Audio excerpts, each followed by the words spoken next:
Welcome back to our channel, everybody. Today we are working on the mirror replacement.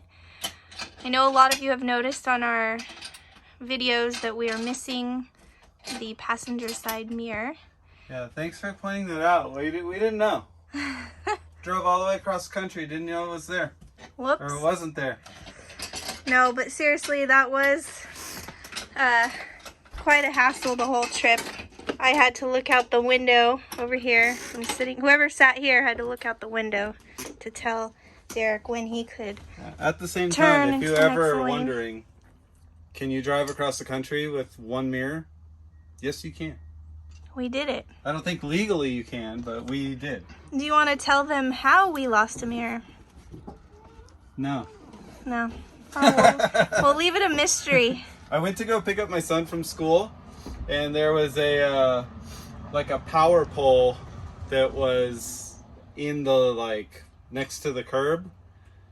And when I pulled in, I was focused on everything around me and the kids because it was a school and I'm in a giant bus. Realistically, probably the fourth time I've ever driven it. Yeah. And I don't know if you can see this beauty out here, but she hangs out pretty far. She hangs out in front of the bus at an angle, a good foot and a half almost. And I think with the rear wheel, I'm making up a bunch of excuses. I hit a telephone pole with our mirror.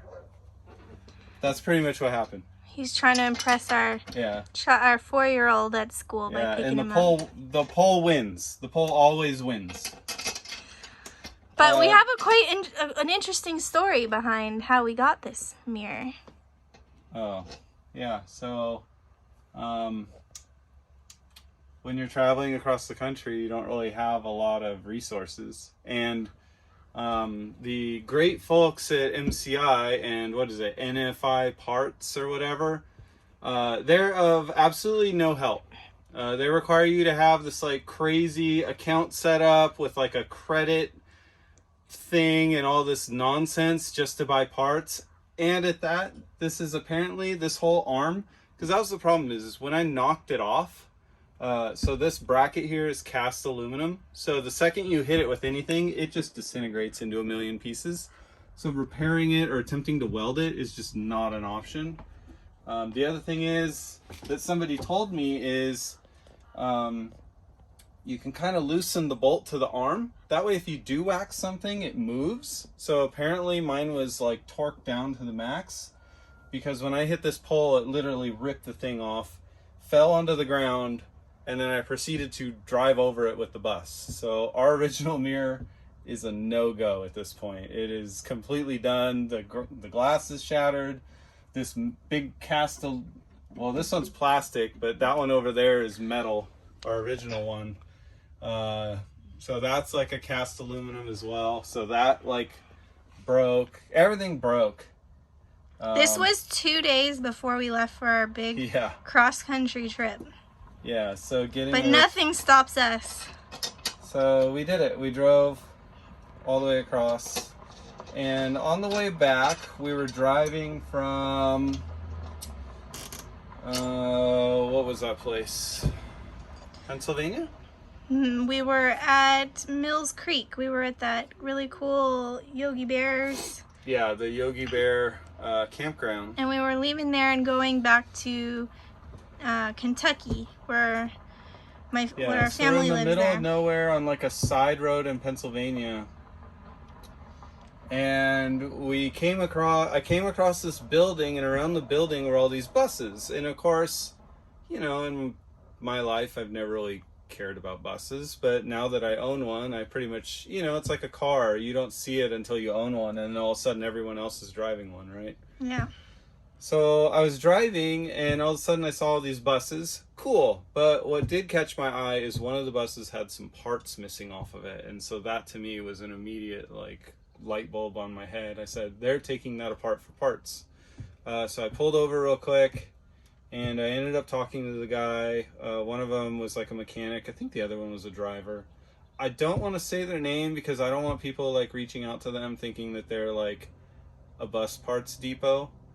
But they were extremely helpful. They were using that bus as a parts bus, so it was a J4500 bus, and the transmission had died, and I guess in their fleet they were swapping over to a bunch of new buses. So this bus was a parts bus, and they said, yeah, help, you know, like, that's cool, we want to help you guys out. Obviously driving with no mirror sucks. And so yeah, we spent the good part of a couple hours trying to get this mirror off of this bus, because these bolts and the cast aluminum are just completely, it sits out here in the rain, and apparently this is a channel for like where the rainwater goes. There's like a hole up there in the top of the bus so that the water doesn't drip on your passenger. So there's like a drip rail down this thing, and so this is just completely corroded. And even putting this new one back on, it's, so this is why we're going the route that we're going. Our original holes, not only were they completely corroded, there's like a steel plate attached to this stainless steel frame rail right here that is just completely like rusted and nasty. But I have a feeling that when I hit the mirror, I tweaked this a little bit, because I can see that there's like a little gap where the weather stripping for the front glass has kind of moved like a 1/16 of an inch. Our door kind of like scrapes on this part right here, so I think this is a little bit tweaked.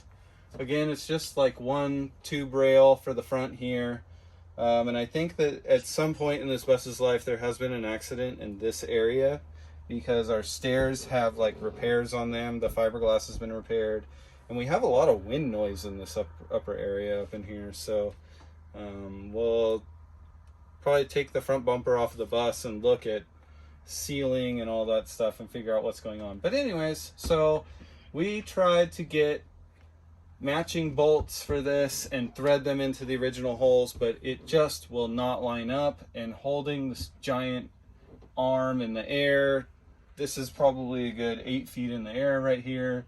It's just kind of a pain in the butt. So what I opted to do is I just drilled all the way through the frame rail, put a big fender washer on this guy, and we're going to attach this guy to this frame rail with a through bolt. This guy's a little long, we got to cut him, and we still got to cut him yet, but we're getting our mirror put back on, and then I'll finally be able to drive the bus without waking up Dana every 15 minutes when I need to make a lane change. Yeah, I wasn't able to sleep at all on the trip. Yeah, Dana's sister Nicole, she put the recliner back and fell asleep, and then I was bugging her about every 5 minutes. And then, not to make like a weird thing or whatever, but I mean, when you're on the road and you're kind of like the only one out there with truckers, there's not a lot of surprises out there. But I would basically like pass somebody and like count to 30 and then move over, you know. So yeah, having the mirror will be great, and we're doing a trip here soon where I'm going to be going by myself, and so I'm not going to have Dana, so we need to put a mirror. But anyways, we got a mirror. They gave us a great deal on it, so I really appreciate those guys. And it was really cool to see like a bus, like they actually got a kick out of coming onto our bus because they ran a coach business. And one of the things that they kind of had a question about is like, what do they do with their buses now that they're not in service, right? Like they, at some point as a charter bus company, when you're running hundreds of thousands of miles, like what do you do with your bus? Like what is it worth? Is there even a market for a 900,000 mile bus? Now it's been maintained in their fleet and etc., and they probably run very well, but at some point the cost of ownership plays into it.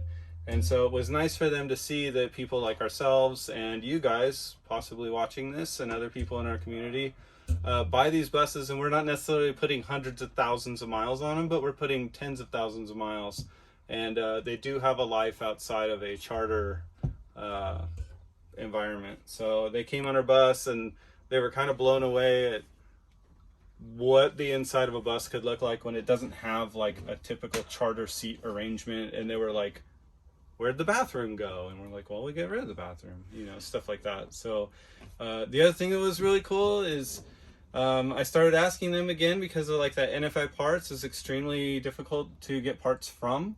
Like, where do they source their parts from? So that was a good thing. They, you know, kind of got friendly with them, and I got a business card, and they said that if I needed to order stuff, I could go through them. Thanks for watching Arvita. Bye!